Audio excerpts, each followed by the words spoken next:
미나는 번화가의 조용한 카페에서 아르바이트를 하고 있었어요. 늘 그러하듯 하루를 마치고 퇴근할 때가 되자 마감 정리를 끝내고 가게 문을 닫았어요.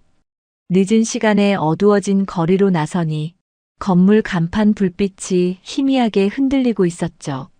좁은 골목을 따라 천천히 걸을 때마다 먼 곳에서 차가 달리는 소리가 간간히 들렸어요. 지친 몸을 이끌고 집으로 가려던 참이었는데 길 한쪽 구석에서 뭔가 반짝이는 게 보였습니다. 가까이 다가가 보니 고급스러운 질감이 느껴지는 검은색 명품 지갑이었어요. 이런 비싼 지갑을 누가 흘렸을까? 미나는 무심결에 혼잣말을 하면서 주위를 둘러봤습니다. 그 시각 골목 근처에는 아무도 없었어요. 기다려도 주인이 나타날 기미가 보이지 않자 미나는 일단 지갑을 챙겨서 가기로 했어요. 집에 도착한 뒤 미나는 조심스럽게 지갑을 열었어요. 안에는 수천만 원으로 보이는 현금 뭉치가 빼곡히 들어 있었습니다.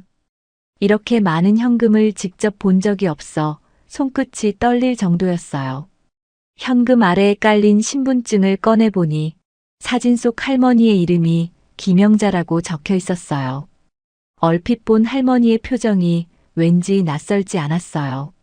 지갑의 한쪽 포켓에서는 낡은 가족 사진 한 장이 나왔습니다.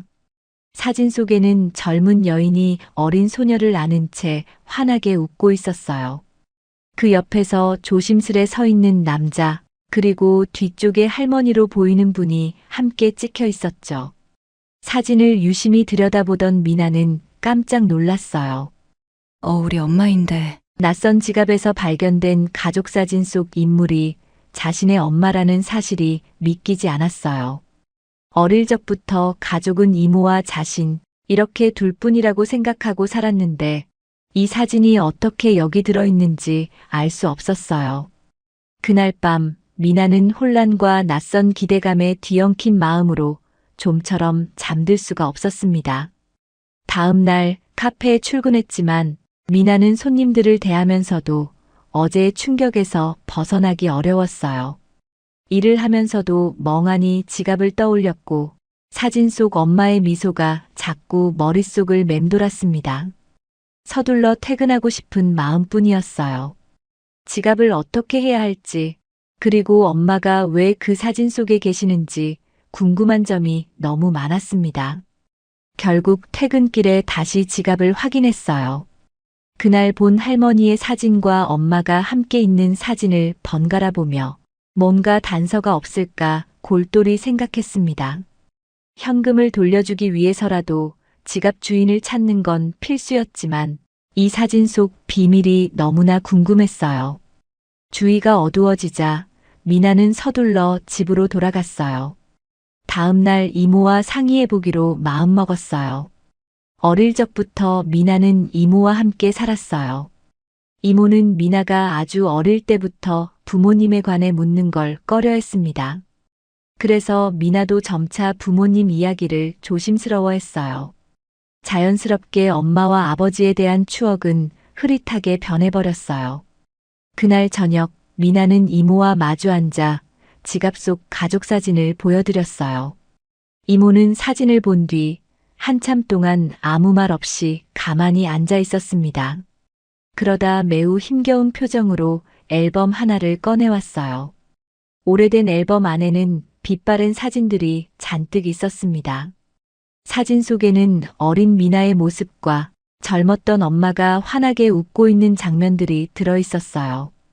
앨범을 넘기던 이모는 지갑 속 사진과 똑같은 구도의 사진을 꺼내 보였어요.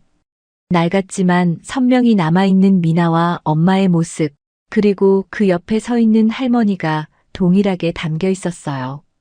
이모는 사진을 손끝으로 어루만지면서 낮게 목소리를 가다듬었어요. 미나야, 이제는 너가 알아야 할 때가 된 것 같구나. 이모의 말이 끝나자마자 미나는 긴장된 목소리로 물었어요. 제가 알지 못했던 이야기가 있는 건가요? 이모는 서랍 속에서 낡은 편지 묶음과 테이프 몇 개를 꺼냈습니다. 색이 바랜 편지 봉투에는 엄마의 글씨로 보이는 문장들이 적혀 있었어요. 오랫동안 봉인해 두었던 기억을 이제 풀어놓아야 한다는 표정으로 이모는 천천히 말을 이어갔어요. 너가 5살 때 일이라고 들었을 거야. 그때 부모님이 교통사고로 돌아가셨다고 했지. 하지만 사실 그건 거짓말이었단다. 미나는 숨을 멈춘 듯 순간적으로 가슴이 떨려왔어요. 오랫동안 믿어왔던 사실이 완전히 뒤집혀 버렸어요. 너의 아버지는 사업 실패로 거액의 빚을 지고 사라지셨단다. 그 빚이 불법 사채였고 사채업자들이 매일같이 협박을 했어. 너희 엄마는 널 지키기 위해 어쩔 수 없이 도망쳐야만 했단다. 이모는 낡은 테이프를 꺼내 카세트 플레이어에 넣었어요. 스피커에서 들려오는 잡음 뒤로 낮고 음산한 목소리가 흘러나왔습니다. 위협적인 말들이 녹음된 음성을 듣는 순간 미나의 손이 떨렸어요. 과거에 자신이 몰랐던 무서운 진실이 그 안에 가득 들어 있었습니다. 너에게 이런 이야기를 미리 해주면 혹시라도 너의 신분이 알려질까 두려웠어. 자체업자들이 너까지 찾아낸다면 어떤 일을 벌일지 알 수 없었으니까. 이모는 우울한 표정으로 편지 중 한 장을 미나에게 건넸어요. 그 편지에는 엄마가 이모에게 보낸 메시지가 담겨 있었습니다. 모든 빚을 갚으면 돌아올게. 그때까지 미나를 부탁한다. 마치 다짐이라도 하듯 엄마의 필체가 선명하게 적혀 있었어요. 미나는 편지를 들고 한참을 멍하니 있었습니다. 엄마가 자신을 보호하기 위해 멀리 도망갔다는 사실이 너무 충격적이었어요. 그렇다고 해도 이토록 오랫동안 소식이 끊긴 건 왜일까 궁금했습니다.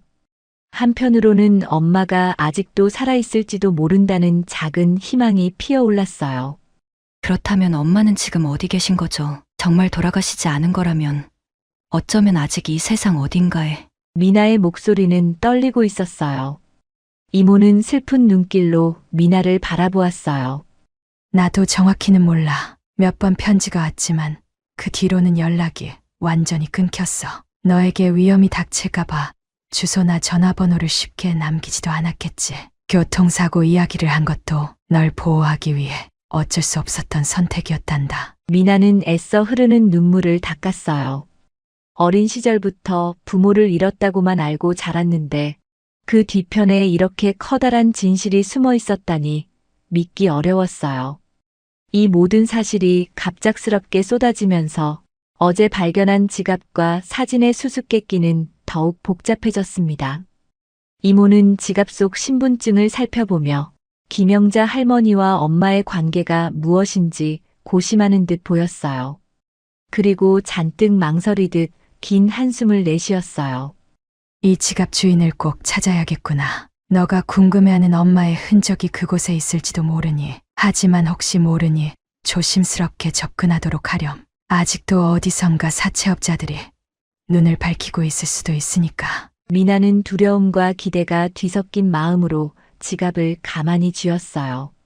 그저 주인에게 돌려주기만 하면 끝날 일이라고 생각했는데 이 안에는 가족의 운명이 얽혀 있을지도 몰랐습니다. 그날 밤 미나는 편지와 사진을 펼쳐두고 생각에 잠겼어요. 두근거리는 가슴이 쉽게 가라앉지 않았어요. 엄마가 살아있을지도 모른다는 희미한 가능성이 미나를 앞으로 나아가게 할 용기가 되어 주었어요.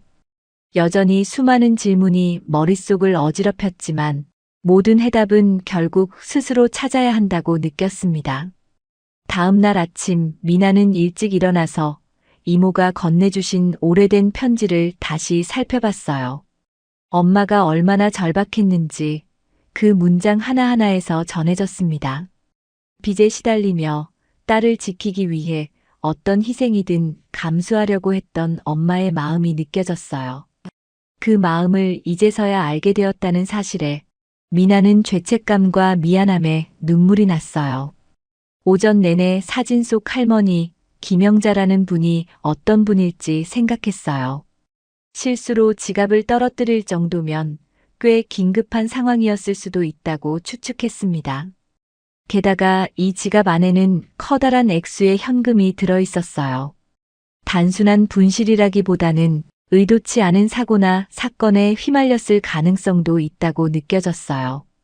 미나는 이모와 다시 마주 앉아서 지갑 주인을 찾기 위해 먼저 신분증의 주소지를 찾아가 보겠다고 말씀드렸어요.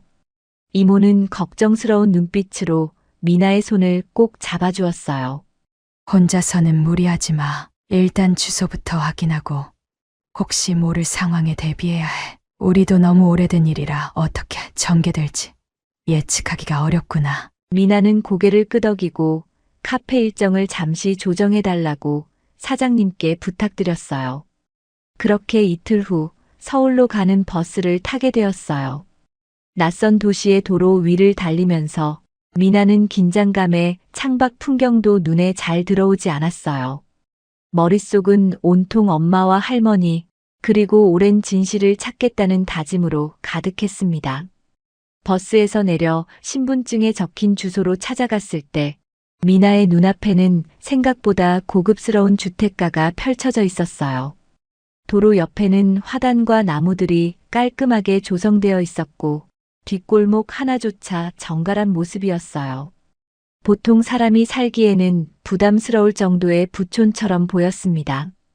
커다란 대문 앞에 섰을 때 미나는 안으로 들어가야 할지 망설였어요. 현관은 현대식 보안 장치로 되어 있었고 초인종 버튼 위에는 방범 카메라가 달려 있었어요. 용기를 내어 초인종을 눌렀어요. 잠시 후 문이 열리고 가정부처럼 보이는 중년 여성이 나왔습니다. 실례합니다. 혹시 김영자 할머님께서 거주하고 계신가요? 가정부는 낯선 방문객을 경계하는 듯 보였어요. 그분은 미나의 옷차림과 표정을 살피다가 조심스럽게 대답했어요. 사모님께서는 지금 병원에 입원해 계세요. 그리고 여긴 사모님의 개인 저택인데 어떤 일이신지 여쭤봐도 될까요? 병원에 계시다는 소식을 들은 미나는 고민 끝에 지갑을 주었다고만 말씀드렸어요. 그러자 가정부는 놀란 표정을 지었어요. 한참을 생각하더니 병원 정보를 알려주며 방문해 보라고 했어요. 멀리서 온 미나에게 특별히 배려를 해준 것 같았습니다. 미나는 곧바로 병원을 찾아갔어요. 운 좋게도 다른 일정이 없었기에 빠르게 택시를 타고 이동했어요. 병원 복도는 소독약 냄새와 함께 특유의 차가운 공기가 느껴졌어요. 한 걸음 한 걸음 걸어갈 때마다 심장이 점점 빨리 뛰었습니다. 병실 문 앞에 도착했을 때 미나는 가슴이 터질 것 같았어요. 이 할머니가 지갑 주인이라는 사실은 분명했지만 정말로 엄마와 어떤 관계가 있을지 알 수 없었어요. 혹시 이분이 엄마일지도 모른다는 상상을 하는 순간 손끝이 떨렸습니다. 문을 살며시 열고 들어가자 할머니는 창가에 앉아 바깥 풍경을 바라보고 계셨어요. 조용히 걸어가서 인사를 드리려는데 할머니가 몸을 돌리셨어요. 지갑을 꺼내 들고 설명을 드리자 할머니는 갑자기 눈가가 촉촉해지셨어요. 이 지갑 너가 주었니? 내가 허둥지둥 하다가 떨어뜨렸나 보구나. 미나는 지갑을 조심스레 내밀었어요. 그리고 가족 사진을 꺼내 보여드렸어요. 그때 할머니의 얼굴에 복합적인 감정이 스치는 게 보였어요. 할머님, 여기 있던 사진 속 인물 중 한 분이 제 엄마인 것 같아요. 그래서 꼭 확인하고 싶었어요. 할머니는 미나의 말을 들으시더니 갑자기 떨리는 손으로 미나의 얼굴을 만져보셨어요. 그리고 울먹이는 목소리로 말씀하셨어요. 내가 내 손주를 지금 만나고 있는 건가? 어쩌면 아니. 분명 맞을 거야. 그 순간 미나는 가슴 깊숙이 울컥하는 감정을 느꼈어요. 어렴풋한 기억 속에서 엄마 곁에 계시던 할머니가 이분일지도 모른다는 생각이 스쳤어요. 지갑 속 신분증에 있던 김영자라는 이름, 그리고 가족 사진에서 할머니가 서 계셨던 모습과 너무 닮아 있었어요. 미나는 불안하면서도 놀라운 감정으로 이분이 정말 자신과 어떤 인연이 있는지 확인하고 싶었어요. 할머니는 차분히 눈물을 닦으신 뒤 미나에게 자리에 앉으라고 권유하셨어요. 침대 옆에 놓인 작은 의자에 앉자 할머니는 가슴 속에 묵혀둔 이야기를 꺼낼 준비를 하시는 듯 했어요. 너가 미나 맞지? 그래. 예전에 같이 찍은 사진 속에서 한 번도 잊은 적이 없단다. 그 말에 미나는 온몸이 떨렸어요. 이 할머니가 대체 누구인지, 그리고 어떻게 자기 이름까지 알고 계신지 혼란스러웠어요. 하지만 동시에 오랫동안 잃어버렸던 가족이 살아있다는 증거를 발견한 듯한 희망도 커지고 있었어요. 할머니는 창가 쪽으로 천천히 시선을 돌리셨어요. 차가운 햇빛이 비치는 병실에서 그분의 옅은 한숨 소리가 길게 이어졌습니다. 그리고 곧 미나가 그토록 궁금해했던 진실로 한 걸음 더 들어가게 될 시간이 다가오고 있었어요. 창밖에 펼쳐진 하늘이 맑았지만 미나의 마음속에는 회오리처럼 커다란 소용돌이가 일고 있었습니다. 5살 이후로 잃어버렸던 혹은 알려주지 않았던 가족의 비밀을 마주할 때가 찾아온 것이었어요. 할머니의 떨리는 목소리는 병실의 정막을 깨고 미나에게 또 다른 놀라움을 가져다 줄 준비를 하고 있었습니다. 미나는 할머니의 떨리는 목소리를 들으며 병실 안의 공기가 더욱 차갑게 느껴졌어요. 자신을 향해 우리 손주가 맞냐고 묻던 할머니의 눈빛이 너무나 간절해 보였지요. 한동안 아무 말도 나오지 않았습니다. 할머니는 마치 수십 년을 거슬러 올라간 기억 속에서 길을 잃은 사람처럼 허공을 응시했습니다. 정말 미나가 맞구나. 병실 커튼 사이로 들어오는 햇살이 할머니의 눈물을 비추자 미나는 함께 목이 메었어요. 5살 이후로 뿌리째 흔들려버린 가족 이야기가 지금 이곳에서 다시 이어지고 있다는 사실이 실감나지 않았습니다. 사진 한 장에 담긴 인연이 어떻게 이렇게 연결된 것인지 놀라움과 두려움이 교차했지요. 할머님께서 제 이름을 기억하고 계시는 걸 보면 엄마와 함께 계셨던 건가요? 미나의 목소리는 진동하듯 떨렸습니다. 할머니는 천천히 몸을 돌려 창가에서 멀어지시더니 머리맡에 놓인 손거울을 집어들었어요. 수십 년간의 시간과 눈물이 스며든 듯한 손거울을 매만지시다가 이를 조용히 내려놓으셨습니다. 너희 엄마 그러니까 내 딸은 정말 강한 아이였어. 어려운 상황에서도 늘 웃음을 잃지 않았지. 하지만 그 웃음 뒤에는 늘 커다란 슬픔이 따라다녔단다. 할머니의 목소리는 나지막했으나 병실 안은 숨소리조차 줄어들 만큼 고요했어요. 미나는 의자에 바른 자세로 앉아 할머니의 말을 한 글자라도 놓칠세라 집중했습니다. 그 아이가 결혼한 뒤 다위가 사업을 하게 되었을 때 너무 기뻐했어. 처음에는 잘 나가는 줄 알았는데 어느 날부터 일이 뒤틀려가기 시작했지. 불법 사채까지 끌어온 줄은 전혀 몰랐단다. 할머니는 마치 지난날의 고통을 되새기는 듯 손등을 살짝 비볐어요.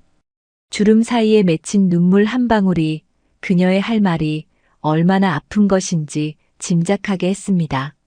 어느 날 갑자기 그 아이가, 그러니까 너희 엄마가 전화를 해왔단다. 엄청 겁에 질린 목소리였어. 사채업자들이 괴롭히고 아이를, 그러니까 너를 빼앗아갈 수도 있다고 했나 봐. 미나는 녹음 테이프에서 들었던 거친 목소리가 떠올라 온몸에 소름이 돋았어요. 어떻게 부모와 아이를 갈라놓고 괴롭힐 수 있는지 도무지 이해할 수 없었죠. 그때 난 딸을 도우려고 준비를 했지만 너희 엄마는 흔적을 남기지 않기로 결심했더구나. 내가 뭘 해주고 싶어도 쉽지 않았어. 사채업자들이 우리 집까지 알아낼까 봐 서로 연락조차 조심스러웠단다. 할머니는 베개 위에 놓인 옅은 회색 스카프를 잡아당기며 미나에게 다가왔어요. 병실 한 구석에 있던 작은 테이블에 앉아 의자 하나를 건네주시더니 할머니가 먼저 입을 여셨습니다. 내 엄마에게서 소식이 끊어진 지 오래됐는데 갑자기 얼마 전 편지를 하나 받았단다. 그 편지를 보고 내가 무작정 병원에 오게 된 거야. 몸이 안 좋아진 것도 있지만 혹시라도 딸이나 너를 만날 수 있을까 싶어서. 미나는 숨이 막히듯 답답해졌습니다. 그 편지에는 과연 어떤 내용이 적혀 있었을지, 정말 엄마가 지금 살아있는 것인지 알고 싶었지요. 그 편지에 뭐라고 쓰여 있던가요? 미나는 간절한 눈빛으로 물었습니다. 할머니는 손가방 안쪽에서 조심스레 작은 봉투를 꺼내 펼쳐 보였어요. 잘 다듬어진 글씨로 몇 줄이 쓰여 있었고 서명은 없었습니다. 모든 게 끝나면 다시 가족을 찾을 거예요. 시간이 오래 걸리더라도 언젠가 반드시 돌아가겠습니다. 딱 이 한 문장이었단다. 하지만 보낸 날짜나 장소가 어딘지는 전혀 적혀 있지 않았어. 할머니는 편지를 꼭 쥐신 채 가만히 숨을 고르셨습니다. 한숨을 길게 내신 뒤 미나를 바라보며 살짝 흔들리는 목소리로 말씀을 이었어요.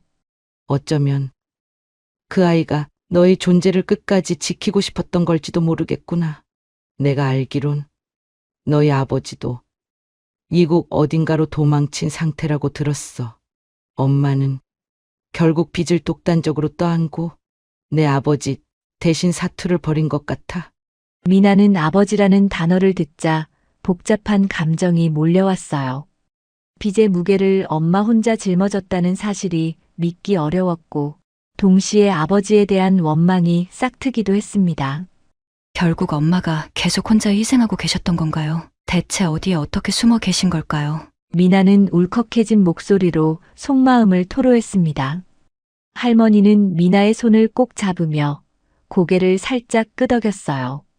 너가 이렇게 찾아와 준 것만으로도 만 큰 위안을 얻었단다. 사실 요즘 몸이 안 좋아서 곧 큰 수술을 받을 예정이야.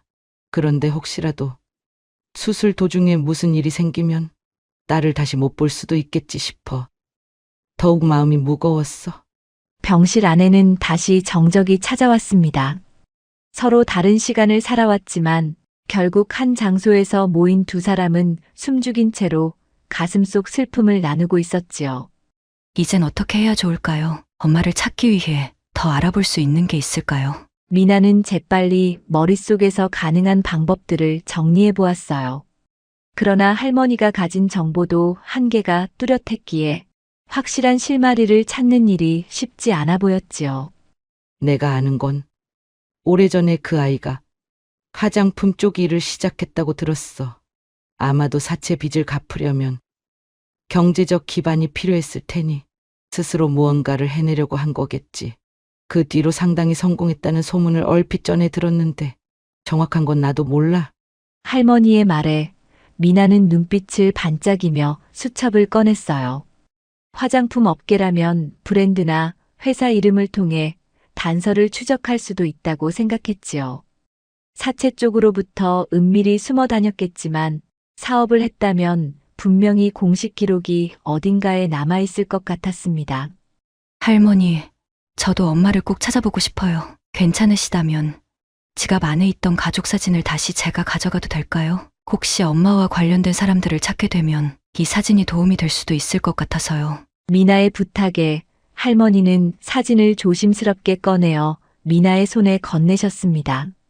이미 낡은 사진이었지만 그 안에 담긴 가족의 미소는 결코 퇴색되지 않고 있었습니다. 꼭 찾길 바래.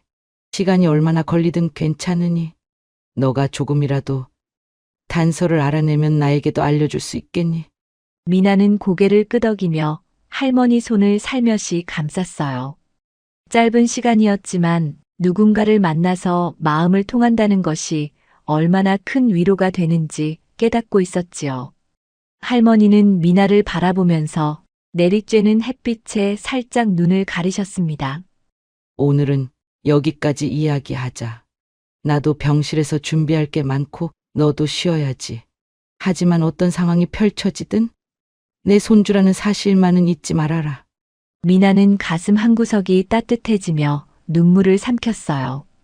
이제 혼자가 아니라고 느끼게 된 순간이었고 엄마를 향한 마음도 더 단단해졌습니다. 병실을 나서기 전 미나는 다시 한번 할머니를 꼭 안아드렸습니다. 오랜 세월 동안 서로 알지 못했던 서운함과 그리움이 포근하게 녹아드는 느낌이었지요. 병원을 나선 미나는 곧바로 근처 카페로 들어갔습니다. 머릿속이 복잡했지만 우선 진정이 필요했어요. 차 한 잔을 시키고 나서 노트와 펜을 꺼내 화장품 업계에 대한 정보를 어디서부터 모아야 할지 메모를 시작했습니다.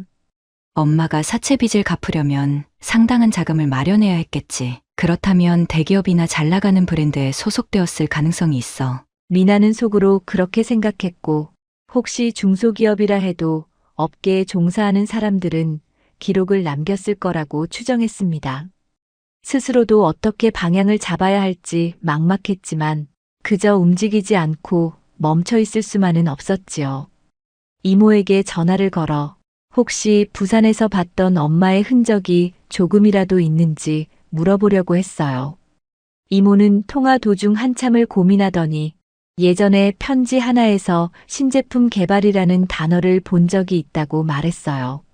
엄마가 작은 화장품 가게부터 시작해서 브랜드를 만들었을 가능성도 있지 않을까. 분명 처음에는 자본도 없었을 텐데 대체 어떻게 성장하신 걸까? 미나는 점점 의문이 커졌습니다. 그러나 성공했다는 소문이 있었던 만큼 어떤 방법으로든 회사 규모를 키웠을 거라고 예상했습니다. 그날 오후 미나는 서울 곳곳에 있는 화장품 매장과 관련 기업들을 수소문해 봤어요. 카페에 앉아 인터넷으로 검색하는 것만으론 한계가 있을 듯해서 직접 발로 뛰어보자는 결심이 들었습니다. 가까운 대형 매장부터 차근차근 돌아다니며 혹시나 엄마의 이름이나 흔적을 아는 사람이 있는지 물어보기로 했습니다. 첫 번째 매장에서는 정보가 전혀 없었습니다. 두 번째와 세 번째 매장에서도 잘 모르겠다는 대답만 돌아왔어요. 미나는 지칠 법도 했지만 엄마를 찾는 일이라 포기할 수 없었지요. 그러다가 어느 작은 로드숍 매장 앞에서 유독 오래된 현수막 하나가 눈에 띄었습니다. 현수막에는 국내 중소 화장품 브랜드 20주년 기념 할인 행사라는 문구가 큼직하게 쓰여 있었습니다. 옛날부터 운영해온 매장 같아서 혹시라도 엄마가 지나간 자취가 남았을까 싶어 매장 안으로 들어갔습니다. 직원에게 어릴 적 사진을 살짝 보여주며 혹시 이 사람을 본 적이 있는지 조심스레 물었습니다. 물론 오랜 시간 지난 일이긴 했으나 한 번의 가능성이라도 놓치고 싶지 않았지요. 죄송하지만 저는 잘 모르겠어요. 여기서 10년 넘게 일한 선배가 있긴 한데 지금 휴가 중이네요. 다음 주쯤이면 복귀하니까 그때 다시 한번 물어보시겠습니까? 미나는 허탈한 마음을 추스르며 선배 직원을 만날 때까지 일주일은 기다려보기로 했습니다. 그 외에도 같은 상권에 있는 화장품 매장을 돌아다니며 혹시 오래 근무한 직원이 있는지 묻고 다녔습니다. 비록 성과는 거의 없었지만 어느샌가 하루 해가 저물고 있었습니다. 오늘은 여기까지 해야겠네. 그래도 빈손으로 돌아갈 순 없으니 확인해야 할 목록이라도 더 정리해둬야지. 미나는 숙소로 돌아가던 길에 문득 할머니의 병원 문자가 떠올랐어요. 수술 날짜가 잡혔다고 적힌 문자였고 이틀 뒤에 큰 수술을 받게 되니 혹시 시간 괜찮으면 병문안을 오라는 내용이었습니다. 어쩌면 할머니에게 조금 더 자세한 이야기를 들을 수 있을지도 모른다고 생각한 미나는 수술 전날에 병원을 다시 찾기로 계획했습니다. 할머니가 갖고 있는 옛 사진이나 편지 중에 다른 단서가 있을 수 있으니 직접 함께 살펴보는 게 좋겠다고 여겼습니다. 다음 날 미나는 이모에게 그간의 진행 상황을 전화로 전해드렸습니다. 생각만큼 쉽게 엄마의 흔적이 찾히지 않아 답답했지만 그래도 뭐라도 하고 있다는 사실이 미나를 조금이나마 지탱해주고 있었지요. 하루아침에 다 해결될 거라 기대하긴 어렵겠지만 조금씩이라도 움직여보자. 그리고 할머니 쪽에서도 뭔가 도울 수 있는 게 있을 거야. 며칠 후 미나는 다시 병원을 찾았습니다. 이번에는 의사를 만나 할머니의 상태에 대해 짧게 설명을 들을 수 있었어요. 수술은 꽤 위험성이 있는 편이라 체력적으로나 심리적으로 많이 지쳐 있는 상태라고 말했습니다. 병실 문을 열고 들어가자 할머니는 창문 옆 의자에 앉아 계셨습니다. 머리에 하얀 수건을 두르고 계셨고 눈가가 더욱 깊게 패여 보였어요. 그래도 미나를 보자 작은 미소를 지어 보였어요. 애써 반갑게 맞아주시려는 모습이 느껴졌습니다. 미나는 곁에 다가가서 준비해온 과일과 작은 화분을 건넸습니다. 할머니는 미나의 손을 부드럽게 쓰다듬었어요. 짧은 침묵 후 할머니가 천천히 입을 여셨습니다. 내가 사실 내 엄마 소식을 조금은 알고 있어. 확실한 건 아니지만 예전에 투자 얘기를 들었거든. 투자라는 단어가 나오자 미나는 귀가 번쩍 뜨였어요. 할머니는 잠시 숨을 고르고 병실 침대 근처에 놓인 작은 서랍을 가리키셨습니다. 거기 서류 가방 안을 좀 열어주겠니? 내가 최근 몇 년간 투자했던 회사 목록이 들어있는데 거기에 화장품 쪽 기업이 몇 곳 있어? 미나는 조심스레 서류 가방을 열어 문서를 한 장씩 살펴봤어요. 부동산 관련 문서, 주식 투자 내역, 그리고 중소기업 투자 리포트까지 다양했습니다. 그러던 중 메이드랍이라는 화장품 회사 관련 서류가 눈에 들어왔어요. 할머니, 이 메이드랍이라는 곳은 뭐죠? 엄마가 여기에 관련되어 있는 건가요? 미나는 궁금한 마음으로 문서를 훑어봤습니다. 서류에는 최근 3년간 꾸준히 매출이 성장했으며 대표자의 이름이 특정되지 않았다는 점이 적혀 있었습니다. 투자금의 출처나 내부 구조에 대해서는 자세히 서술되지 않은 상태였지요. 나도 자세히는 몰라. 하지만 작년에 누군가 이 회사에서 투자 제안을 해왔는데 그쪽에서 미나라는 이름을 한번 언급했다고 하더구나. 난 혹시나 해서 귀를 기울였지. 결국 큰 투자는 아니었지만 일부 지분을 산 상태야. 미나는 심장이 쿵쾅거렸습니다. 엄마가 자신을 잊지 않고 있다면, 혹은 그분이 이 회사에 관여하고 있다면 미나라는 이름은 충분히 의미 있는 단서가 될 수 있었습니다. 그렇다면 여기를 직접 찾아가 봐야겠네요. 사무실이 어디 있는지 알면 좋겠는데요. 미나는 서류를 뒤적이며 회사 주소나 연락처 같은 정보를 찾으려 했어요. 다행히 간략한 프로필이 첨부되어 있었고 서울 강남구의 한 고층 빌딩에 입주해 있다는 것을 확인했습니다. 수술 끝나고 나면 내가 직접 너와 함께 가고 싶구나. 하지만 언제 컨디션이 좋아질지 모르니 너가 먼저 가보는 것도 괜찮아. 거기서 혹시라도 너희 엄마의 이름이나 흔적이 보이면 꼭 알려주겠니? 할머니는 간절한 표정으로 미나를 바라보았어요. 미나는 흐트러짐 없는 목소리로 고개를 끄덕였지요. 알겠습니다. 하지만 수술하실 때까지 저도 이 근처에 있겠습니다. 혹시나 할머니가 필요로 하시면 언제든 달려올 수 있게요. 두 사람은 가만히 손을 맞잡은 채 창밖을 바라봤습니다. 푸른 하늘이 병원 창문 너머로 펼쳐져 있었고 그 빛깔에 기대어 작은 희망을 품는 듯 했지요. 병실을 감싸는 정적은 고요했지만 그 안에는 서로를 향한 따뜻한 믿음이 가득 깃들어 있었습니다. 다음 날 미나는 메이드랍이 사무실 주소로 향했어요. 강남의 빌딩 숲 사이를 걷다 보니 점점 더 화려하고 세련된 건물들이 눈에 들어왔어요. 엘리베이터를 타고 해당 층으로 올라가자 깔끔하면서도 고급스러운 분위기의 로비가 펼쳐졌지요. 이곳이 그 회사 맞겠지. 미나는 건물 안내도를 확인하고 조심스럽게 회사 입구로 다가갔어요. 유리문 안쪽에는 직원들이 바쁘게 움직이고 있었고 한쪽 벽면에는 회사 로고가 멋스럽게 장식되어 있었습니다.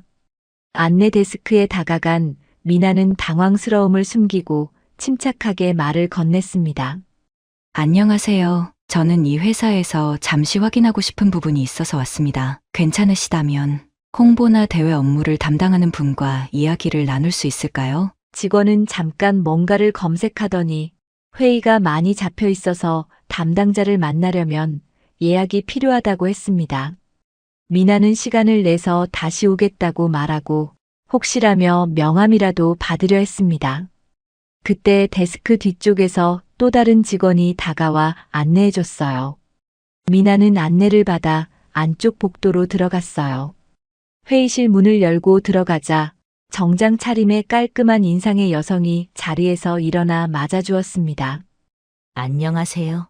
차은주 팀장이라고 합니다. 찾아오신 용건이 어떻게 되시나요? 그녀는 업무적으로 훈련된 듯 단정한 목소리와 자세를 유지하고 있었어요. 미나는 목이 조금 마르는 느낌이 들어 가방에서 물을 꺼내려다 참았습니다. 그저 간단히 목을 가다듬고 나서 침착하게 이야기를 꺼냈어요. 저는 혹시 이 회사에 미나라는 이름으로 근무하시는 분이 계신지 알고 싶어서 왔습니다. 개인적으로 중요한 사안이 있어서요. 차 팀장은 살짝 미간을 좁히며 고개를 기울였고 회사 직원 목록을 떠올리는 듯 보였으나 바로 대답하지는 않았습니다. 잠시 후 그녀는 노트북을 열어 내부 인트라넷을 검색하며 물었어요. 혹시 성함이 전부 미나인지 아니면 성이 따로 있으신지요? 간혹 해외 쪽 인력이 있을 때는 이름만 알려져 있는 경우도 있거든요. 미나는 정확한 정보를 몰랐기에 난감했습니다. 엄마가 만약 이 회사와 연결되어 있다 해도 가명을 쓰고 있을 가능성도 있었기 때문이죠.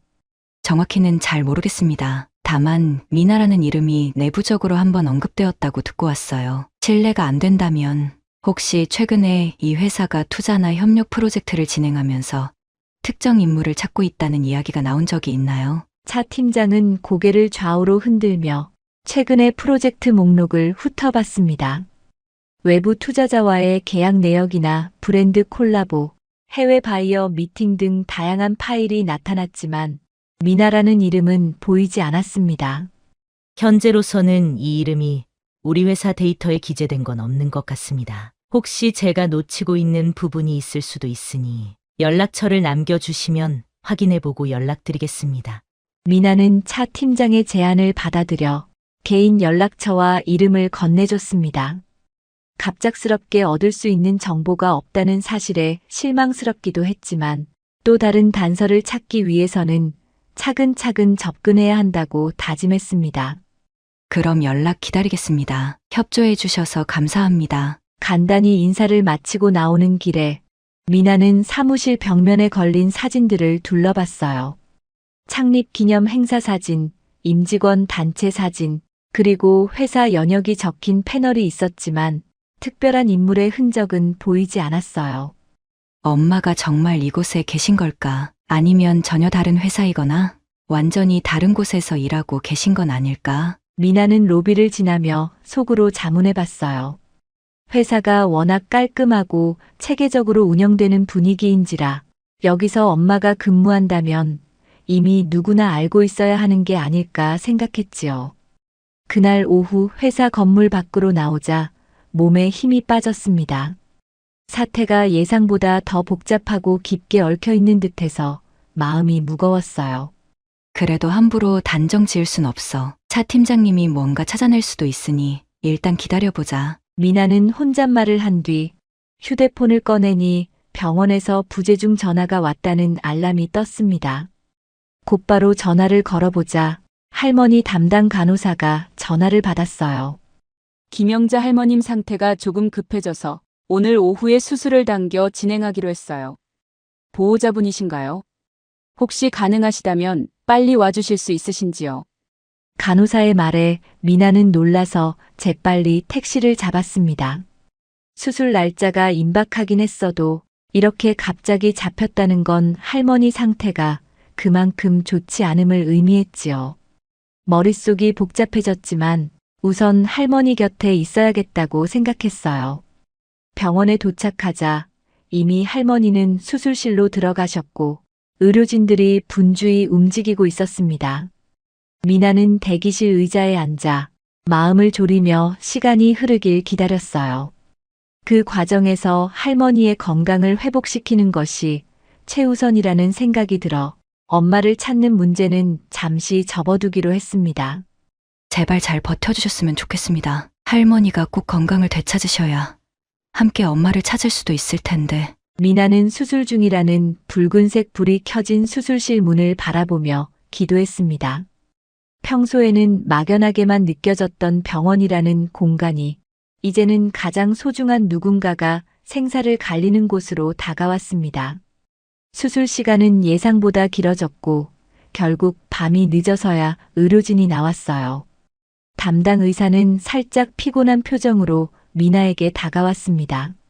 힘든 수술이었습니다만 현재로서는 큰 고비는 넘긴 것 같습니다. 중환자실에서 일정 기간 집중 관찰이 필요합니다. 미나는 그 말에 온몸에 힘이 풀리며 안도했습니다. 그래도 아직 불안은 가시지 않았으나 최악의 상황은 피했다는 사실만으로도 마음이 한결 놓였습니다.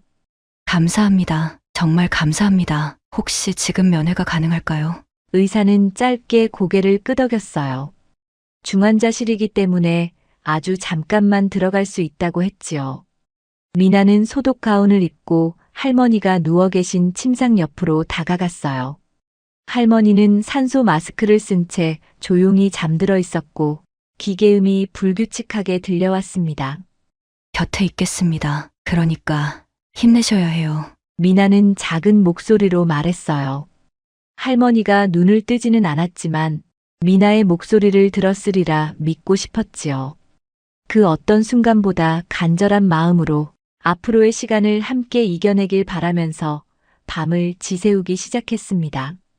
창밖 도시의 불빛이 병원 창문에 반사되며 마치 별처럼 깜빡였고 그 사이에서 미나는 새벽까지도 잠들지 못했습니다.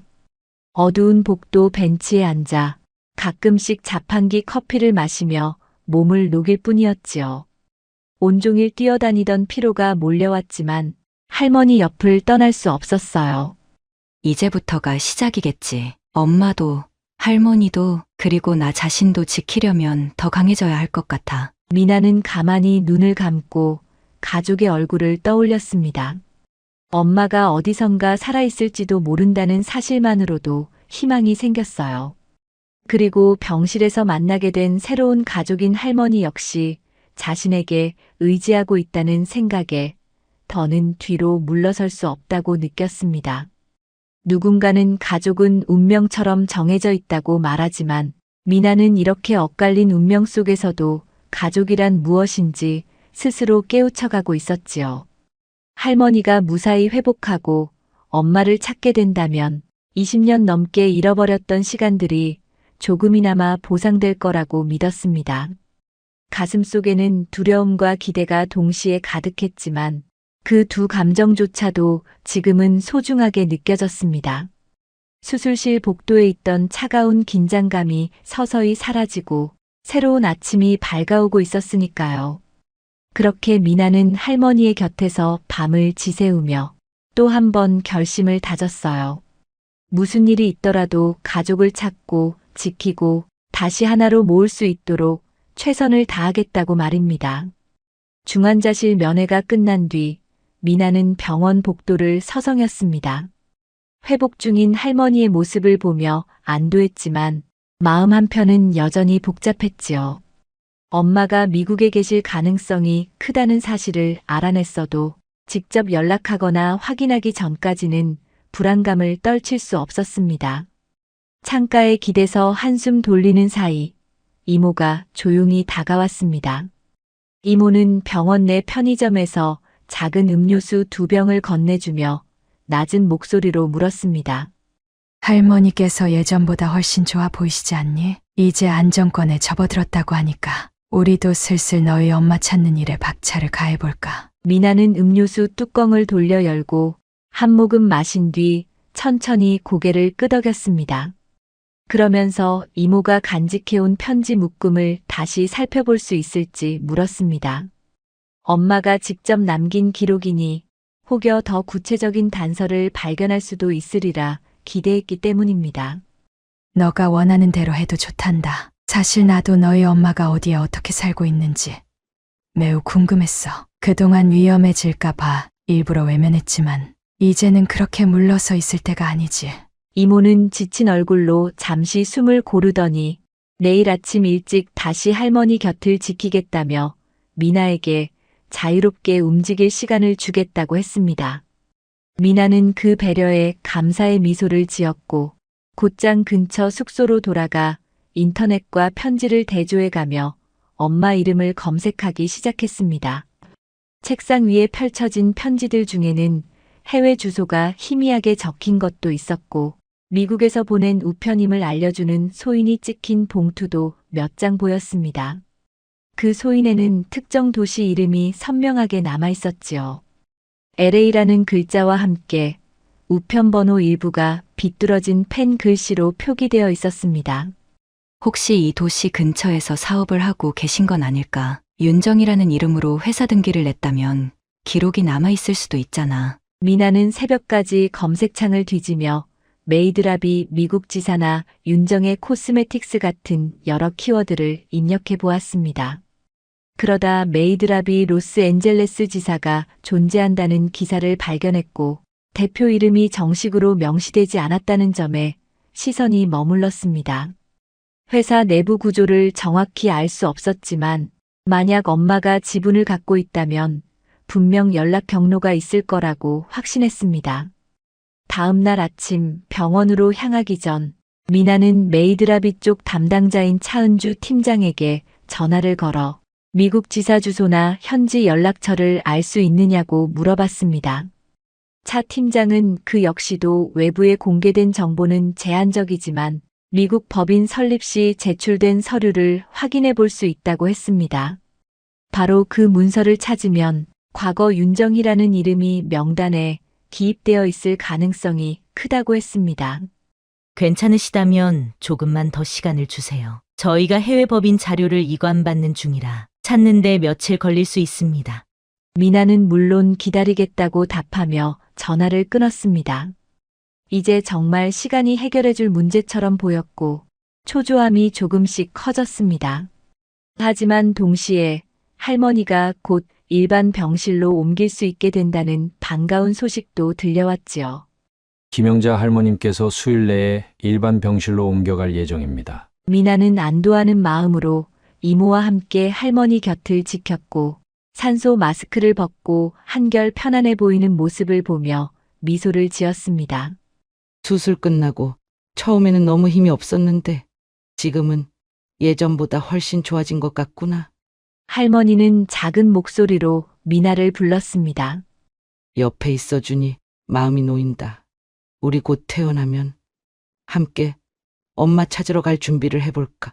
그 말에 이모와 미나 둘 다 고개를 끄덕이며 병실 창문 너머 햇빛을 바라봤습니다. 환한 빛이 병실 구석구석을 밝히는 모습을 보니 가족이 곧 완전히 모일 수 있으리라는 희망이 더욱 커졌습니다. 일주일 뒤 메이드라비 측에서 드디어 미국 법인 서류를 찾았다는 연락이 왔습니다.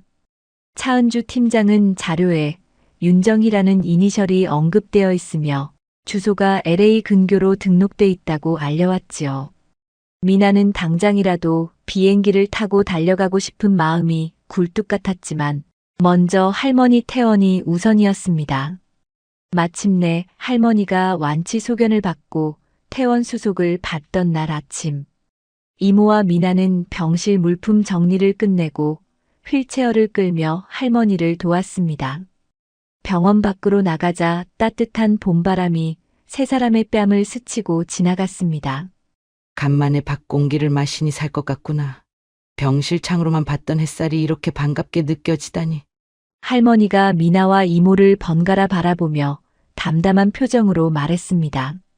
집도 병실도 아닌 새로운 장소에서 가족이 함께 머무를 거처가 필요했기에 이모는 단기 임대 아파트를 구해놓았습니다. 버스와 택시를 번갈아 타고 아파트에 도착하니 깔끔하게 청소된 내부가 눈에 들어왔습니다. 적어도 할머니가 안정을 찾고 미국으로 갈 준비를 하는 동안 머물기에 나쁘지 않았지요. 내가 이렇게 회복할 수 있었던 건 너희 둘 덕분이야. 고맙다. 나도 얼른 힘내서 우리 딸 만나고 싶구나. 그날 저녁 세 사람은 거실 탁자에 둘러앉아 구체적인 계획을 짜기 시작했습니다. 미국으로 가려면 여권과 비자가 필요했고 할머니 건강 상태가 완전히 좋아지려면 최소 한 달은 재활과 휴식을 거쳐야 했습니다. 이모 역시 개인 일정이 있지만 최대한 시간을 비워 함께 떠날 수 있도록 조정하기로 했습니다. 미나는 그 사이 윤정이라는 이름으로 현지 법인과 접촉해 직접 연락을 시도해 보겠다고 제안했습니다. 정말 한 달 안에 모든 게 순조롭게 진행될 수 있을까요? 그래도 이렇게 계획이라도 세우니까 실감이 나긴 하네요. 미나는 살짝 불안한 마음을 숨기지 않고 솔직하게 말했습니다.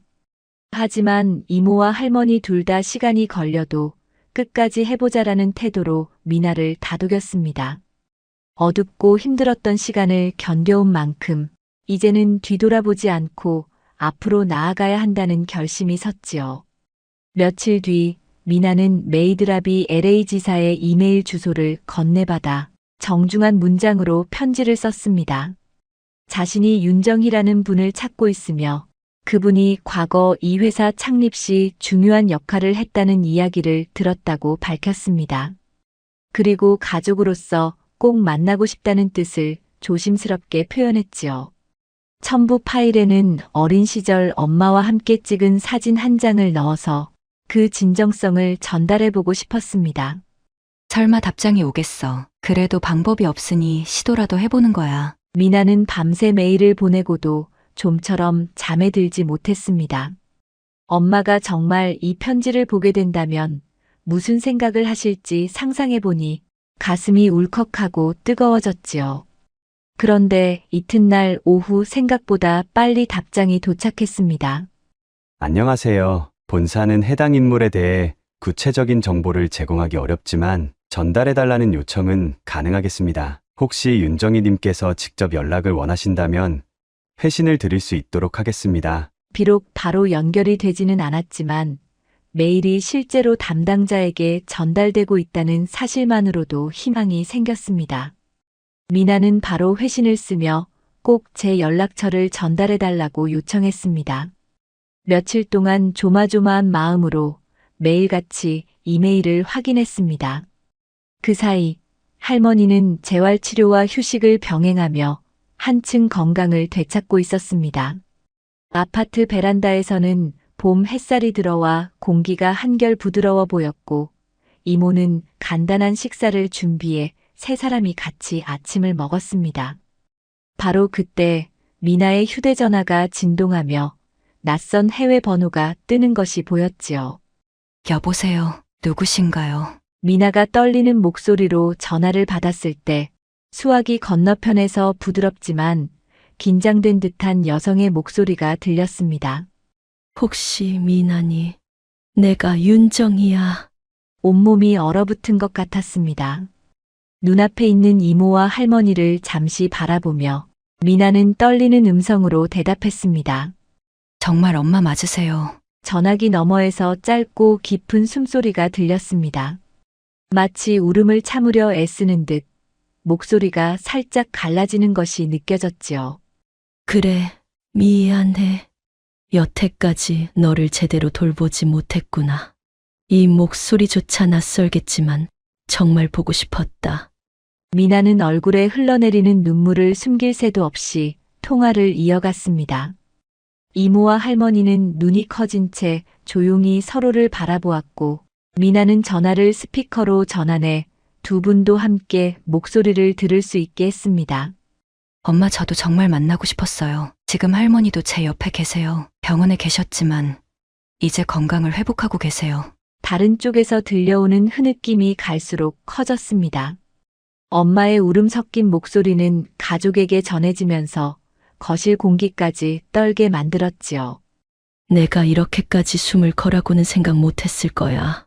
그치만 너를 지키려고 했단다. 정말 한없이 미안하고 고맙다. 할머니는 휠체어에 몸을 기댄 채 눈시울을 붉혔습니다.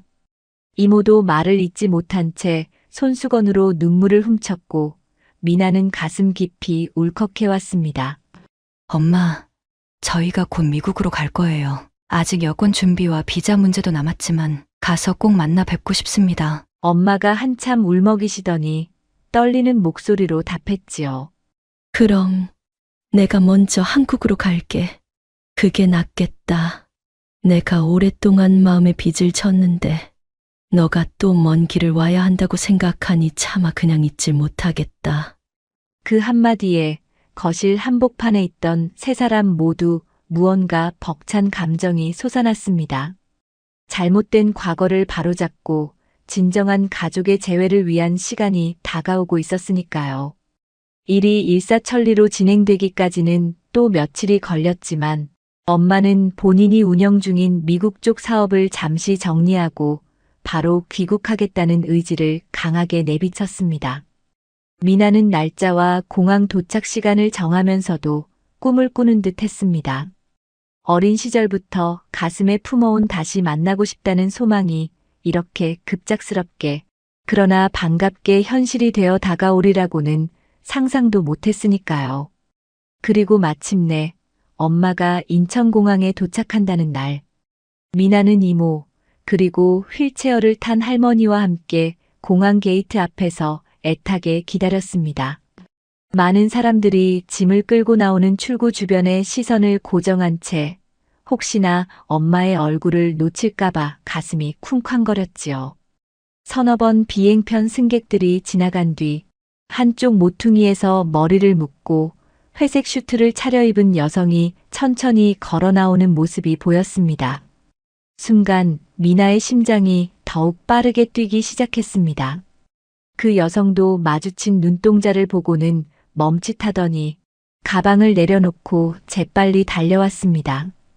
미나야, 공항 한가운데서 엄마와 딸이 부둥켜 안고 오랜 시간 동안 말없이 울었습니다.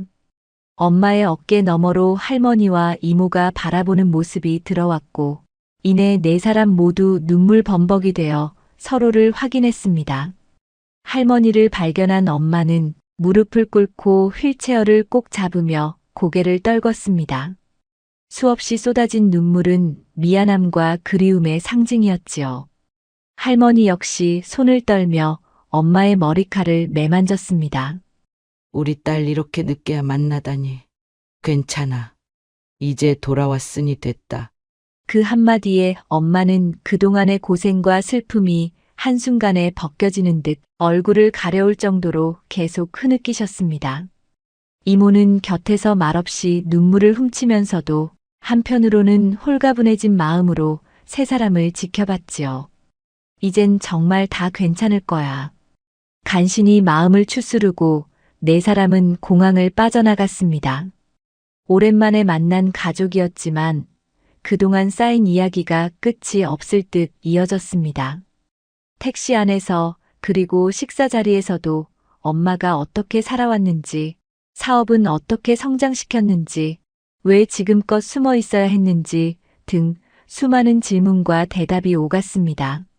서로를 원망하거나 탓하기보다 살아있어서 다시 만날 수 있어서 다행이라는 마음이 더 컸습니다. 특히 미나는 엄마 목소리를 직접 듣고 손을 잡는 것만으로도 많은 것을 보상받는 듯 했지요. 그 뒤로 한 달간 엄마는 한국에 머물며 가족과 함께 시간을 보내기로 결정했습니다. 할머니도 아직은 재활치료를 계속해야 했기에 마침내 모두가 한 집에 모여 사는 날이 찾아왔습니다. 이모는 간단한 이삿짐을 옮기고 미나는 카페 아르바이트를 잠시 쉰 뒤 가족을 돌보는데 전념했습니다.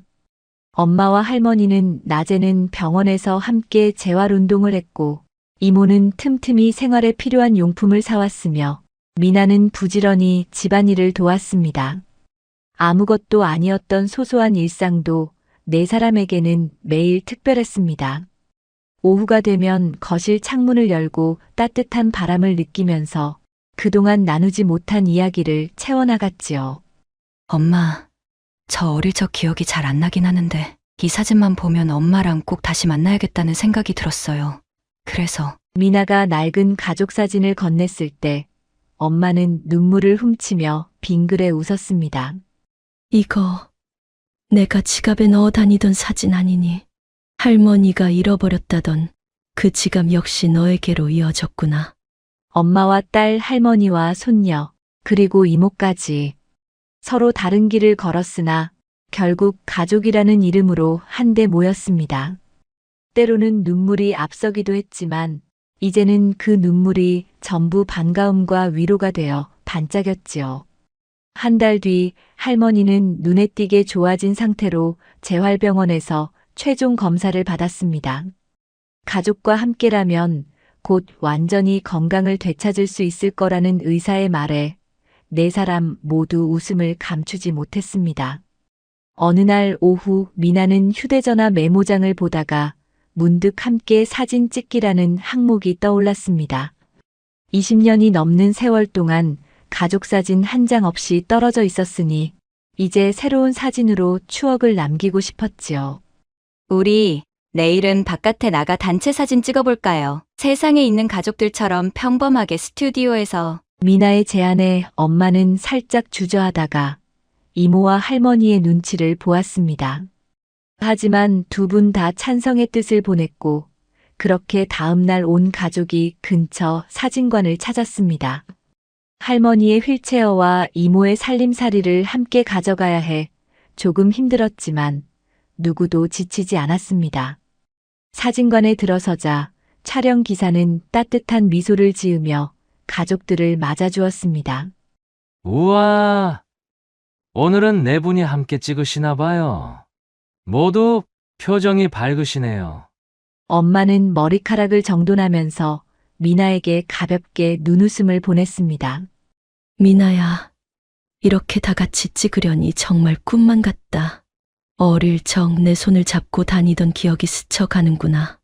조명이 켜지고 네 사람 모두 각자의 자리에서 환하게 웃었습니다. 찰칵 소리와 함께 사진 한 장이 찍혔고 그 순간 미나는 말할 수 없는 벅참을 느꼈습니다. 오랜 기다림 끝에 이렇게 나란히 서서 예전과는 전혀 다른 모습을 사진에 담아내고 있다는 사실이 믿어지지 않았지요. 촬영을 끝낸 뒤 네 사람은 서로를 향해 박수를 쳤습니다. 사진 촬영 기사 역시 너무 따뜻하고 아름다운 가족이네요. 라고 칭찬하며 추가 컷을 서비스로 더 찍어주었습니다. 그로부터 며칠 후 완성된 사진을 받아들고 거실에 걸었을 때 온 가족이 한자리에 모여 웃었지요. 옛 가족 사진과 나란히 걸어놓으니 긴 세월 동안 잃어버렸던 연결고리가 완벽하게 이어진 기분이었습니다. 이제 우리 정말 행복하게 살 수 있겠죠. 얼마나 오래 걸려도 괜찮으니 천천히 하나씩 찾아가 봐요. 미나가 할머니와 엄마, 이모를 차례로 바라보며 찬찬히 말했습니다. 엄마는 고개를 끄덕이며 미나의 손을 꼭 잡았습니다. 할머니도 깊게 숨을 들이마신 뒤 따뜻한 목소리로 화답했습니다. 너가 이렇게 커서 돌아와 주었으니 더 바랄 게 있을까? 감사한 마음으로 하루하루 살아가자꾸나. 이모 역시 옆에서 밝은 웃음을 지었습니다. 그래요. 진작 이랬으면 좋았을걸. 늦었다고 생각했지만 이 순간을 맞이하게 되네요. 그날 저녁 네 사람은 거실 탁자에서 간단한 식사를 함께하며 다시 한번 재회에 대한 감사를 나누었습니다. 낯선 아픔과 이별의 시간을 겪어왔지만 지금 이 순간만은 어떤 걱정도 필요 없었습니다. 서로에게 전해지는 체온과 목소리가 가족이라는 말이 가진 힘을 여실히 보여주고 있었으니까요. 창밖으로 바라본 하늘은 봄의 기운이 가득 차 있었습니다. 가로등 불빛을 따라 춤추듯 맺힌 꽃잎들이 바람에 살짝 흔들릴 때마다 마치 새롭게 싹트는 희망이 가족 모두에게 내리는 것만 같았지요. 엄마와 딸, 할머니와 손녀, 그리고 이모라는 이름으로 이어진 지난했던 이야기의 마침표가 따스한 미래로 이어지는 문장 부호가 되어 가고 있었습니다. 그 길의 끝에는 언제나 꽃 같은 웃음이 피어날 것만 같았습니다. 고생 많았어요, 엄마. 앞으로는 너는 혼자 도망치지 않아도 되니 다행이에요. 미나의 말에 엄마는 살짝 웃으며 딸의 손등을 쓰다듬었습니다. 고맙다. 미나야, 너가 있어줘서 이렇게 우리가 다시 한자리에 모였으니까. 그들은 거실 창문을 열어놓고 한참 동안 저물어가는 하늘을 바라봤습니다. 바람이 싱그러운 향기를 몰고 들어왔고 마치 새 출발을 알리는 축복처럼 느껴졌어요. 긴 시간 동안 엇갈렸던 인연이 드디어 한 곳에 모였고 헤어진 만큼 더 큰 행복이 찾아왔습니다. 때로는 서로의 상처를 꺼내고 눈물을 흘리는 순간도 있겠지만 이제 그 눈물은 기쁨과 사랑으로 채워질 거라고 모두가 확신했어요.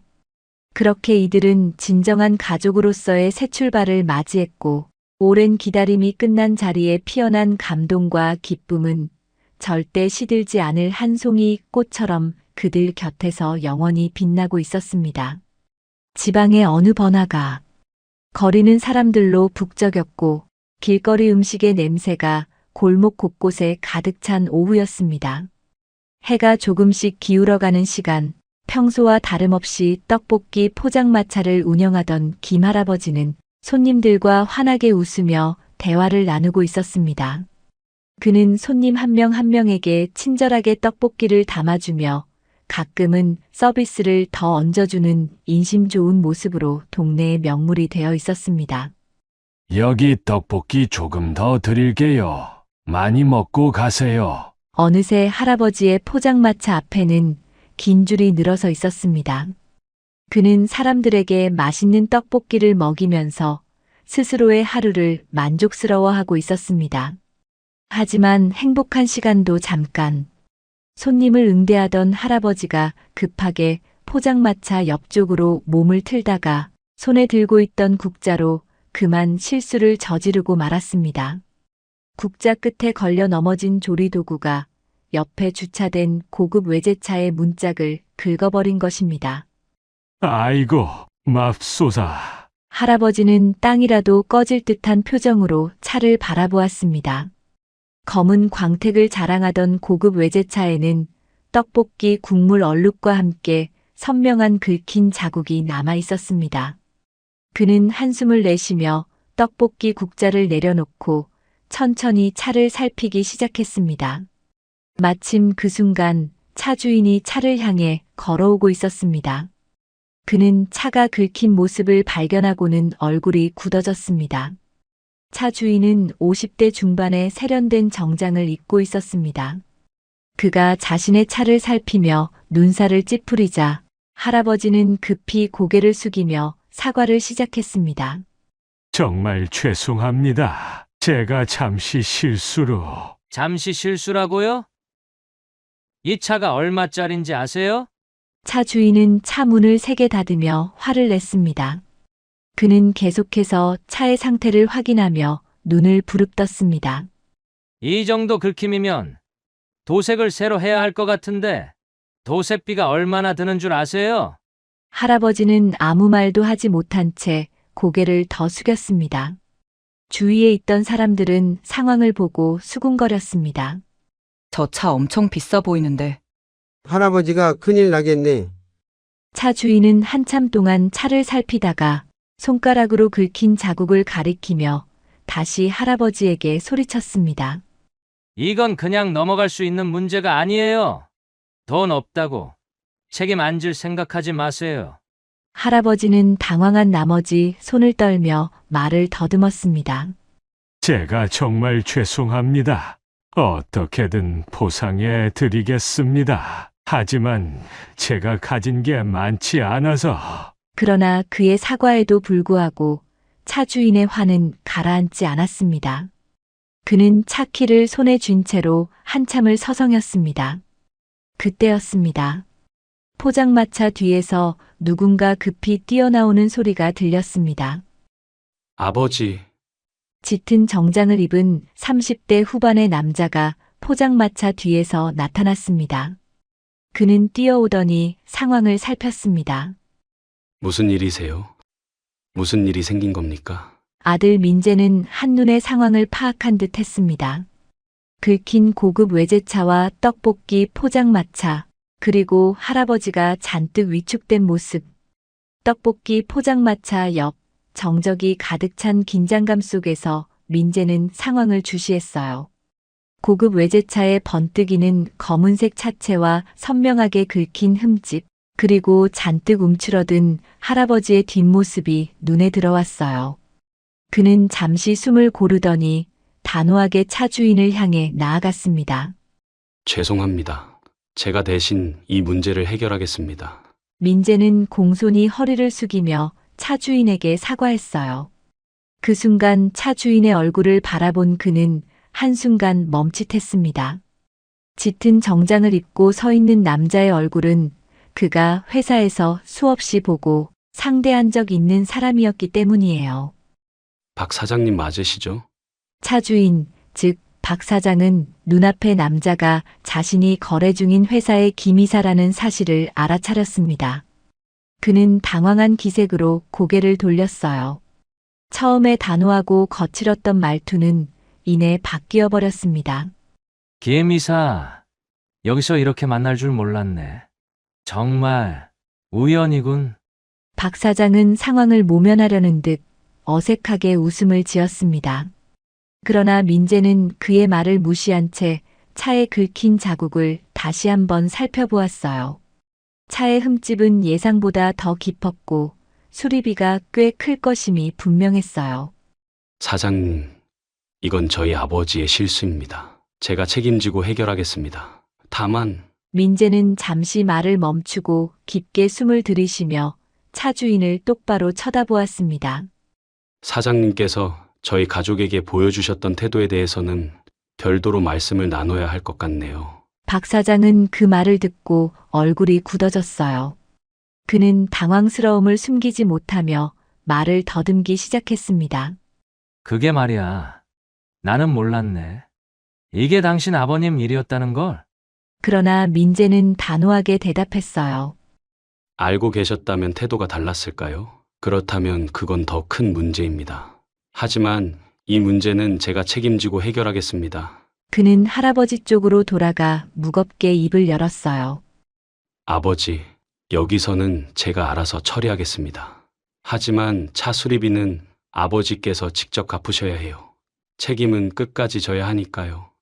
이제 포장마차로 돌아가세요. 할아버지는 아무 말 없이 고개를 끄덕이며 천천히 포장마차로 걸어갔습니다. 하지만 그의 어깨는 힘없이 축 처져 있었어요. 민재는 다시 차 주인을 향해 말했습니다. 수리비는 아버지가 내실 거예요. 그리고 앞으로는 사장님과의 거래를 끊도록 하겠습니다. 그 말을 들은 박 사장은 무릎을 꿇으며 애원하기 시작했어요.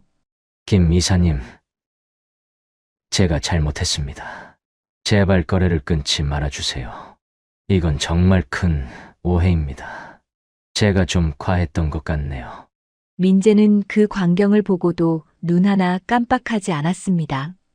그의 목소리는 냉정하게 이어졌어요. 사장님, 이번 일을 계기로 저희 관계를 재검토해야겠다고 생각했습니다. 앞으로 우린 더 이상 거래가 어려울 것 같습니다. 그 말에 박 사장은 얼굴이 하얗게 질리며 다급히 말했습니다. 김 이사님, 다시 한번 생각해 주세요. 이번 한 번만 용서해 주시면 제가 이 일에 대한 책임을 지겠습니다. 그러나 민재는 냉정한 태도를 유지하며 한 걸음 물러섰습니다. 사장님, 회사의 정책과 제 판단에 따라 결정된 일입니다.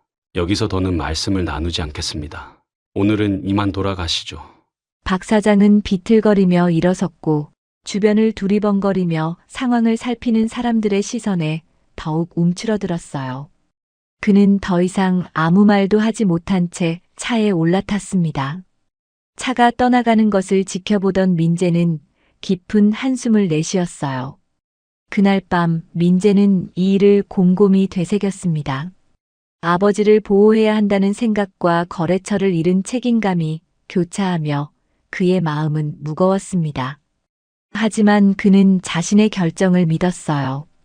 그 결정이 올바르다고 확신하며 앞으로의 상황을 대비하기로 다짐했습니다. 몇 달 후 할아버지는 차 수리비를 갚기 위해 누구보다도 부지런히 움직이고 있었습니다. 민재가 냉정하게 직접 해결하셔야 한다는 말을 했던 날 이후 할아버지는 책임감과 미안한 마음으로 하루하루를 보내고 있었어요. 그의 포장마차 앞은 더 활기가 넘쳤고 손님들에게 떡볶이를 권하는 그의 목소리는 예전보다 더 힘이 실렸습니다. 여기 떡볶이 한 접시 더 드릴게요. 오늘은 서비스입니다. 할아버지는 매일같이 자신에게 다짐했습니다. 내가 저질렀으니 내가 해결해야지. 가족들에게 더는 짐이 될 수 없다. 그의 손놀림은 날로 빨라졌고 포장마차를 찾아오는 단골 손님들은 점점 늘어났습니다. 그런 할아버지의 노력을 옆에서 지켜보던 민재는 무언가 느껴지는 듯 했습니다. 민재는 차가운 태도로 할아버지에게 말했지만 사실 그의 마음도 편치 않았습니다. 그날의 사고가 아니었다면 이런 상황이 벌어지지 않았을 테니까요. 그러나 민재는 스스로를 다잡으며 이렇게 되뇌었습니다. 아버지께서 스스로 책임을 지는 모습을 보여주셔야 한다. 그게 가족 모두를 위해 옳은 일이다. 어느 날 저녁 민재는 중요한 이야기가 있다며 가족들을 불렀습니다. 그는 평소보다도 더 단정한 모습으로 거실에 앉아 있었어요. 가족들이 모두 모이자 그는 긴장된 목소리로 말문을 열었습니다. 제가 오늘 소개할 사람이 있습니다. 제 여자친구인데 조만간 결혼을 하고 싶습니다. 그 말에 할아버지와 할머니는 놀란 표정으로 서로를 바라보았습니다. 민재는 곧이어 문을 열고 여자친구를 안으로 안내했습니다. 그녀는 밝고 따뜻한 미소를 지닌 사람이었습니다. 첫인상부터 편안한 느낌을 주는 그녀는 예의 바르게 인사하며 말했습니다. 안녕하세요. 저는 김수진이라고 합니다. 잘 부탁드립니다. 가족들은 어색하게 그녀를 맞이했지만 그녀의 따뜻한 태도는 금세 분위기를 풀어주었어요. 특히 할아버지는 그녀의 첫인상에 깊은 인상을 받았습니다.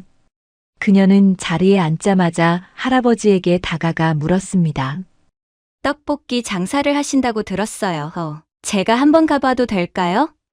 떡볶이를 정말 좋아하거든요. 할아버지는 순간 당황했지만 그녀의 진심 어린 관심에 마음이 열렸습니다. 그럼 한번 와보려무나. 떡볶이를 좋아한다니 정말 반갑구나. 그날 저녁 가족들은 그녀와 많은 이야기를 나누며 즐거운 시간을 보냈습니다. 그녀는 겉모습만 예의 바른 것이 아니라 대화에서도 성실하고 배려심 깊은 모습을 보여주었습니다. 가족들은 그녀를 마음에 들어했고 민재는 이 모습을 보며 안도감을 느꼈어요.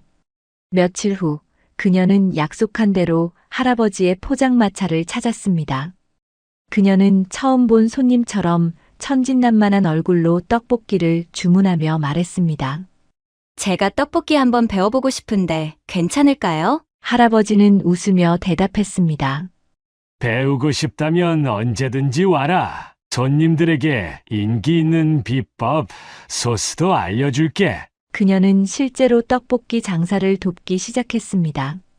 손님들에게 떡볶이를 나눠주고 주문을 받고 테이블을 정리하며 포장마차를 이곳저곳 누볐습니다.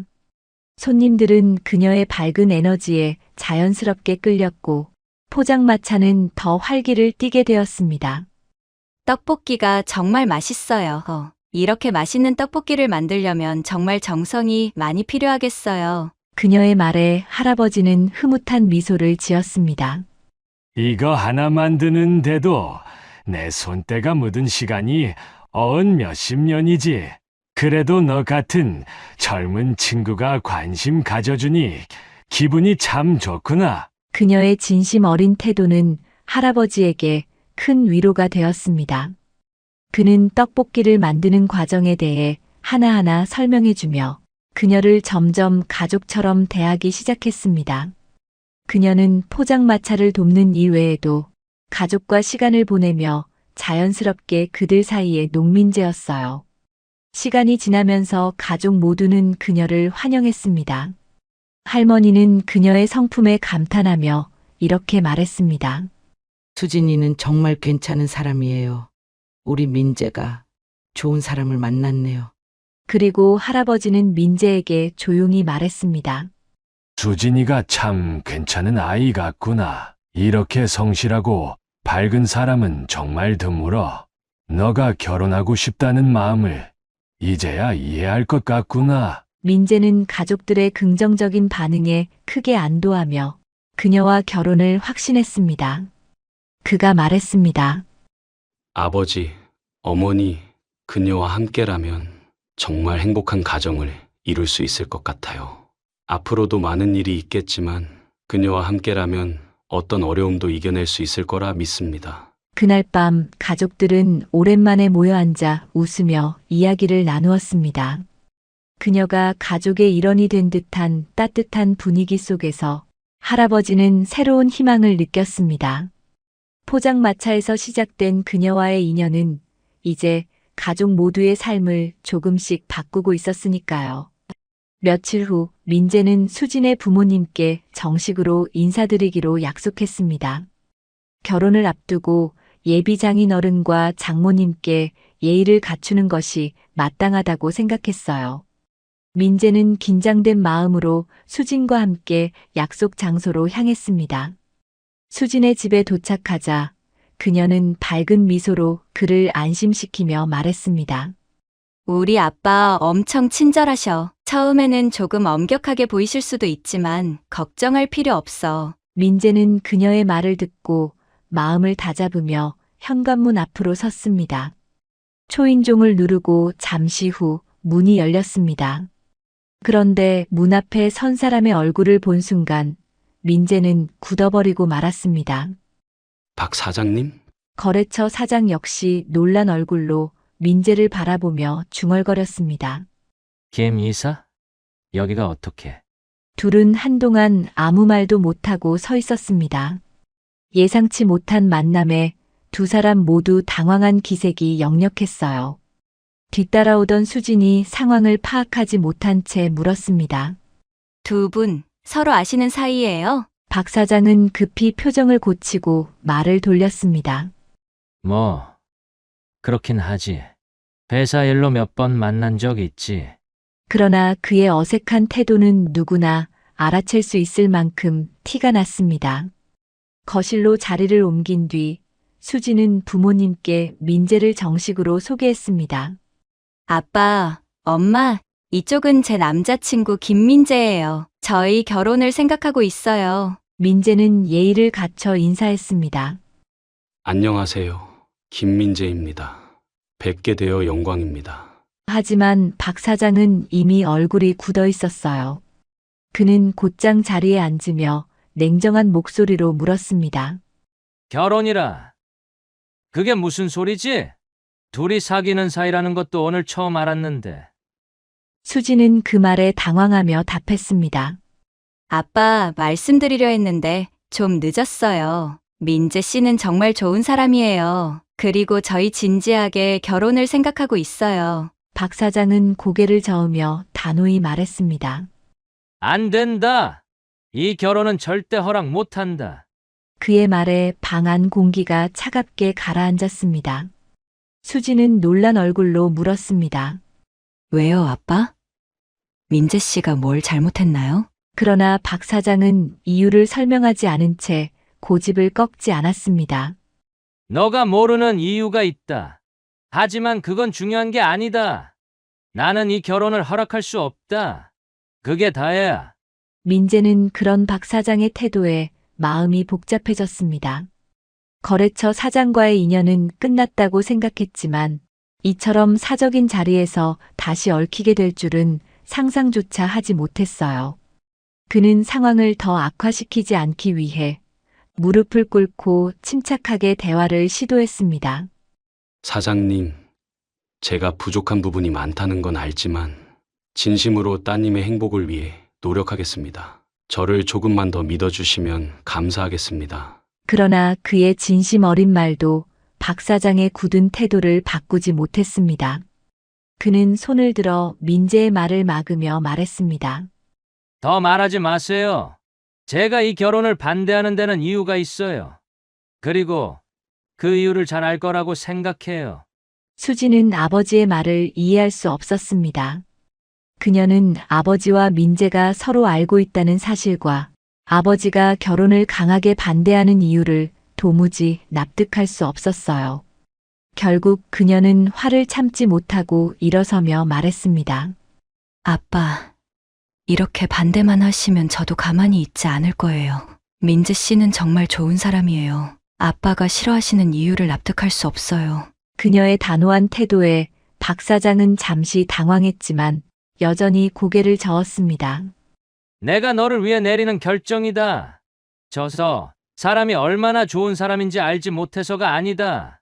하지만 내가 가진 책임도 생각해야 한다. 박 사장의 모호한 발언에 방 안은 다시 긴장감으로 가득 찼습니다. 결국 대화는 더 이상 이어지지 못한 채 민재는 무거운 마음으로 수진의 집을 떠났습니다. 그날 밤 민재는 자신이 처한 상황에 대해 깊이 고민했습니다.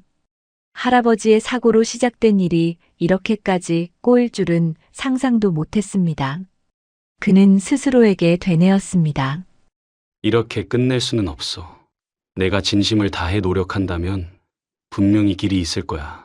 뜻밖의 만남은 단순한 충격으로 끝나지 않았습니다. 이 사건은 모두에게 해결해야 할 커다란 숙제를 안겨주었고 그들의 관계는 새로운 시험대에 오르게 되었습니다. 어느 흐린 날 오후 운명처럼 얽히고 설킨 세 사람이 한자리에 모이게 되었습니다. 이 만남은 수진의 설득으로 이루어진 것이었어요. 그녀는 아버지와 남자친구 그리고 그의 할아버지 사이에 얽힌 감정을 풀어야만 결혼이라는 목적지에 도달할 수 있다고 판단했습니다. 아빠, 민재 씨와 할아버지께 기회를 주세요. 세 분이 직접 대화하시면 오해도 풀리고 해결책도 나올 거예요. 그녀의 진심 어린 요청에 아버지인 박 사장은 마지못해 고개를 끄덕였고 민재 역시 이 만남이 마지막 기회일 수 있다는 생각에 동의했습니다. 약속한 날, 세 사람은 작은 한옥식 찻집에서 마주 앉았습니다. 잔잔한 음악이 흘렀지만 공기는 무겁고 어색했어요. 할아버지는 고개를 숙인 채 말을 꺼냈습니다. 사장님, 이렇게 뵙게 돼 정말 죄송합니다. 제가 실수로 차를 긁어놓고도 수리비를 온전히 다 못 드린 게 한이 됩니다. 그런데 수리비 조금만 깎아주실 수 없겠습니까? 그는 무릎을 꿇으며 손을 모았습니다. 제가 정말 최선을 다했지만 아직도 다 갚지 못했습니다. 이렇게까지 폐를 끼쳐드려 정말 송구스럽습니다. 박 사장은 할아버지의 진심을 느꼈지만 쉽사리 대답하지 못했습니다. 그의 입장도 복잡했습니다. 한때 그와 그의 회사에 막대한 손실을 안긴 민재와도 얽힌 관계였고 무엇보다 자신의 딸이 사랑하는 사람을 반대하는 상황에서 쉽게 결정을 내릴 수 없었기 때문이에요. 그는 무릎을 꿇고 조용히 고개를 숙이며 말했습니다. 저도 잘못이 많았습니다. 처음엔 단순히 차가 긁힌 문제였지만 제 자존심 때문에 일을 키웠습니다. 그리고 덕분에 거래가 끊기는 일이 생겨버렸네요. 김 이사, 거래를 다시 해줄 수는 없을까? 우리 회사 직원들을 생각하니 힘이 드네. 하지만 딸을 위한 결정은 따로 내려야 합니다. 내가 이 결혼을 반대하는 이유는 단순한 감정 때문이 아니니까요. 민재는 이 말을 듣고 자리를 박차고 일어나려다 곧 침착함을 되찾고 다시 자리에 앉았습니다. 그는 무릎을 꿇으며 진심을 다해 말하기 시작했습니다. 장인어른, 다시 한 번만 저를 믿어주십시오. 제가 부족한 점이 많다는 건 잘 압니다. 그리고 제가 한 실수가 사장님께 큰 상처를 드렸다는 것도 알고 있습니다. 하지만 저는 정말로 수진 씨와 함께하고 싶습니다. 그녀와 함께라면 어떤 어려움도 이겨낼 수 있을 거라고 믿습니다. 그의 목소리는 떨렸지만 한 단어 한 단어가 진심으로 가득 차 있었습니다. 민재는 고개를 깊이 숙인 채 덧붙였습니다. 제발 저에게 기회를 주세요. 제가 잘못했습니다. 그동안의 오해를 풀고 싶습니다. 그리고 앞으로 더 나은 사람이 되겠다는 약속을 드리겠습니다. 박 사장은 민재의 간절한 태도에 잠시 말이 없었습니다. 세 사람은 다 같이 무릎을 꿇고 서로에게 빌었습니다. 그 순간 분위기를 가라앉히던 할아버지가 조심스럽게 입을 열었습니다. 사장님, 이 결혼 문제는 제가 나설 일이 아닌 줄 알면서도 한 말씀만 드리겠습니다. 우리 민재가 잘못한 부분도 많지만 그 아이가 진심으로 따님을 사랑한다는 건 저도 느낍니다. 그리고 제가 지금까지 보지 못했던 그 아이의 책임감도 이번 일을 통해 알게 되었습니다. 할아버지는 말을 멈추고 고개를 숙이며 덧붙였습니다. 사장님도 아버지시니 딸의 행복을 무엇보다 중요하게 생각하실 겁니다. 저는 우리 민재가 수진 양을 행복하게 해줄 거라고 믿습니다. 그러니 한 번만 더 기회를 주시면 안 되겠습니까? 그의 진심 어린 말에 박 사장은 잠시 눈을 감고 깊은 생각에 잠겼습니다. 그리고 한참 후 그는 천천히 자리로 돌아와 앉았습니다. 나는 내 딸이 정말 행복할 수 있을지 확신이 필요합니다. 만약 나를 설득할 수 있다면 다시 생각해 보겠습니다. 민재와 할아버지는 이 말을 듣고 고개를 끄덕이며 결심을 다졌습니다. 이 결혼을 위해 박 사장을 설득하기 위해 더 많은 노력을 하기로요. 그날의 만남은 모든 문제를 해결하지는 못했지만 서로의 입장을 조금 더 이해하는 계기가 되었습니다. 얽히고 설킨 감정의 매듭은 아직 풀리지 않았지만 그들은 대화를 통해 조금씩 앞으로 나아가기로 했습니다. 그날 저녁 수지는 아버지에게 조심스럽게 물었습니다. 아빠, 오늘 만나보시니 민재 씨가 어떤 사람인지 조금은 이해가 되셨죠? 박 사장은 천천히 고개를 끄덕이며 말했습니다. 그래, 너희가 얼마나 간절한지는 알겠다. 하지만 결혼이란 건 간절함만으로 되는 게 아니야. 시간을 두고 더 지켜보자. 그게 내가 너에게 줄 수 있는 최선의 답변이다.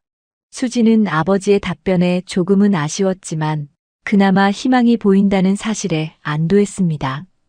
이 만남은 갈등을 완전히 해결하지는 못했지만 서로의 마음을 조금 더 가까이 들여다보는 첫걸음이었습니다. 앞으로 이들 세 사람과 가족이 어떤 결정을 내리게 될지는 시간이 필요했지만 그들은 포기하지 않을 준비가 되어 있었습니다. 한 달간 이어진 갈등의 시간은 어느새 막바지에 다다르고 있었습니다. 할아버지와 민재, 그리고 박 사장은 여러 번의 만남과 대화를 통해 각자의 입장을 조금씩 이해하게 되었어요. 그동안 서로를 오해하고 있었다는 사실을 깨달으면서 그들은 마음 깊은 곳에 쌓여있던 응어리를 풀어나가기 시작했습니다. 어느 날 민재는 다시 한번 박 사장과 대화의 자리를 마련했습니다.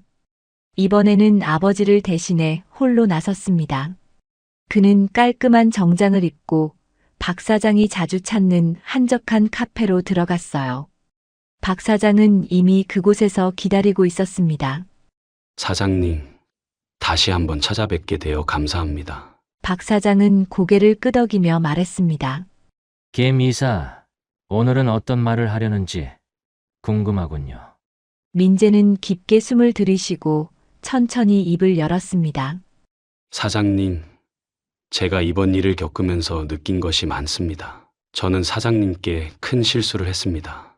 거래를 끊겠다는 제 결정이 당시에는 옳다고 생각했지만 돌아보면 제 자존심이 앞섰던 것 같습니다. 그 점에 대해 진심으로 사과드립니다. 박 사장은 그의 진지한 태도에 잠시 말이 없었습니다. 민재는 말을 이어갔습니다. 그리고 저희 아버지도 사장님께 폐를 많이 끼쳤습니다. 그 모든 것을 제 책임으로 돌리고 싶습니다. 제가 부족했던 탓입니다. 민재의 진심 어린 말에 박 사장은 천천히 고개를 끄덕이며 입을 열었습니다. 김 이사, 나는 김 이사가 얼마나 노력하는 사람인지 알고 있었어요. 하지만 그날 그 태도를 보고 실망했던 것도 사실입니다. 그래도 이렇게까지 진심으로 사과하는 모습을 보니 마음이 누그러지네요. 민재는 기회를 놓치지 않고 덧붙였습니다. 사장님, 제가 드릴 말씀은 더 있습니다. 저는 정말로 수진 씨를 사랑합니다. 그녀와 결혼해서 행복한 가정을 꾸리고 싶습니다. 사장님께서 허락해 주신다면 저는 그 믿음을 저버리지 않겠습니다. 그날의 대화 이후 박 사장은 깊은 고민에 빠졌습니다. 그는 딸의 행복을 진심으로 바랐지만 자신의 입장에서 민재와의 과거 문제를 무시하기도 쉽지 않았습니다. 하지만 결국 그는 딸의 진심과 민재의 진심을 모두 받아들이기로 했습니다. 며칠 후 박 사장은 민재에게 직접 전화를 걸었습니다. 김 이사, 우리 다시 거래를 시작하면 어떨까요? 그러면 결혼도 허락하겠습니다. 민재는 그 말을 듣고 깊이 고개를 숙이며 감사 인사를 드렸습니다. 그렇게 하도록 하죠. 정말 감사합니다, 사장님. 아니, 장인어른. 결혼식 날이 밝았습니다. 민재와 수지는 밝은 얼굴로 예식장에 서 있었고 가족들과 손님들은 그들의 새로운 시작을 축복하기 위해 모였습니다. 할아버지는 결혼식을 위해 특별히 정장을 차려입고 손님들을 맞이하며 흐뭇한 미소를 지었습니다. 결혼식 후 피로연에서 할아버지는 며느리에게 직접 만든 떡볶이를 건네며 말했습니다. 이제 너도 우리 가족이다. 이 떡볶이는 내가 우리 집 며느리한테 처음으로 만들어주는 거다. 앞으로 행복하게 잘 살아보자. 며느리는 감격한 표정으로 떡볶이를 한 입 먹고는 환하게 웃으며 대답했습니다. 정말 맛있어요, 아버님. 저도 앞으로 아버님처럼 정성껏 요리하고 가족을 위해 열심히 살게요. 결혼식은 성대하게 치러졌고 가족들은 비로소 하나가 될 수 있었습니다. 박 사장 역시 딸과 사위의 행복한 모습을 보며 만족스러운 미소를 지었습니다. 그는 민재에게 다가와 조용히 말했습니다. 민재야, 너가 정말 딸을 행복하게 해줄 수 있다면 나도 이제 더 이상 미련을 두지 않겠다. 너가 잘해줄 거라 믿는다. 민재는 진지한 얼굴로 대답했습니다. 장인어른, 절대 실망시키지 않겠습니다. 감사합니다. 가족의 갈등과 반전 속에서도 그들은 서로의 진심을 확인하며 화합할 수 있었습니다. 할아버지는 수리비를 탕감받아 경제적으로도 숨통이 트였고 민재와 박 사장 역시 새로운 관계로 다시 거래를 시작하며 서로를 더 깊이 이해하게 되었습니다. 며느리와 함께하는 새로운 삶은 가족 모두에게 기쁨과 행복을 가져다 주었어요. 이제 그들은 모두 각자의 자리에서 최선을 다하며 서로를 응원하는 진정한 가족으로 거듭났습니다. 이 모든 일이 그저 사고로 시작되었음을 생각하면 인생이란 참으로 알 수 없는 반전으로 가득하다는 것을 다시금 깨달을 수 있었습니다. 그날 밤 할아버지는 떡볶이 장사를 마치고 집으로 돌아오며 혼잣말처럼 중얼거렸습니다. 그 많은 고생이 결국 이렇게 좋은 일로 이어질 줄 누가 알았겠나. 참 신기한 세상이야. 그리고는 환한 얼굴로 가족들이 기다리고 있는 집으로 들어갔습니다. 그 집에는 이제 따뜻한 웃음과 행복이 가득 차 있었습니다.